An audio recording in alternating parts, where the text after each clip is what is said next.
দুবরাজপুর ব্লকের মেটেলা গ্রামে ভৈরবনাথ মন্দির থেকে ভাড়া নিয়ে যাওয়া হচ্ছে ধর্মরাজ মন্দিরের। এই মেটেলা গ্রামে ধর্মরাজ পুজো কতদিনকার পুরনো এবং কি ইতিহাস আছে? ইতিহাস ধরুন, এই তো আমরা দেখাচ্ছি আজ 500 বছর আগে থেকে হয়েছে। আমাদের তো সামান্য কম বয়স, বহুত যুগ যুগান্তর হয়ে আসছে এবং ইতিহাস এখানে এই ধর্মরাজের খুব মাহাত্ম্য।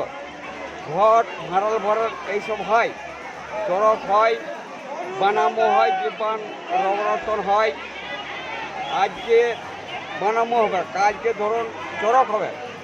তো এ খুব মাহাত্ম্য, বহুত ভক্ত লোকজন আছে এবং সবাই দেখি তো বহু লোকজন এখানে মাহাত্ম্য খুব নাম আছে।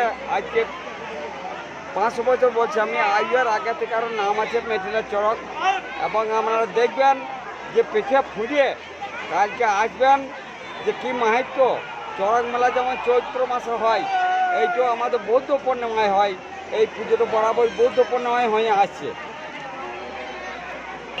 এই মেটেলা এই ভৈরব মন্দির থেকে ওরা ঘট নিয়ে যায় এবং ভাড়া নিয়ে যায় এবং বাবার মন্দিরে এইখান থেকে দণ্ডি কাটে, খুব মাহাত্ম্য। তার জন্য মহিলারা খুব দণ্ডেও কাটে এবং ওই ঘট এবং ভাড়া নিয়ে যায়। বহু বহু লোকের 600 মহিলা আছে এবং যে ভক্ত সেদেরও আছে, যার যার মনস্কামনা পূর্ণ হয় বাবার। এই জন্যে বাবার খুব একটা নাম আছে এইখানে মেটেলার। আমার নাম গোসাই বাগদি, আমার মেটেলাতেই বাড়ি।